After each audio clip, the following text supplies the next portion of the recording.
بسم اللہ الرحمن الرحیم۔ السلام علیکم۔ B B C 11 headlines news سے میں ہوں صبا منیر۔ ناظرین، آپ کو آگاہ کریں، S S P patrolling police Faisalabad region Mirza انجم کمال کی زیر ہدایت، جبکہ D S P patrolling Faisal آباد ملک محمد امین اور ڈی ایس پی مہر سعید کی زیر نگرانی ڈسٹرکٹ پولیس لائن ٹوبہ ٹیک سنگھ میں patrolling police Faisalabad region کے لیے سالانہ فائر پریکٹس کا انعقاد کیا گیا ہے، جس میں پٹرولنگ پولیس فیصل آباد، جھنگ، چنیوٹ اور ٹوبہ ٹیک سنگھ کے جوان نشانہ بازی کر رہے ہیں۔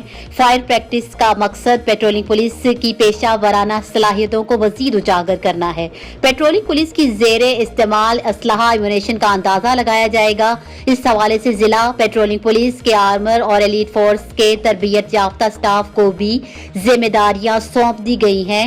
اس دوران وہ پٹرولنگ پولیس کے جوانوں کو فیلڈ کرافٹ اور اسلحہ کی دیکھ بھال کے متعلق بھی بریف کر رہے ہیں۔ اس موقع پر S S P patrolling police Faisalabad region Mirza انجم کمال نے کہا کہ فائر پریکٹس سے نہ صرف پٹرولنگ پولیس کے جوانوں میں جاں فشانی سے ڈیوٹی سر انجام دینے کا جذبہ پیدا ہوگا، بلکہ وہ فیلڈ میں جرائم کے خلاف جواں مردی سے مقابلہ کر سکیں گے۔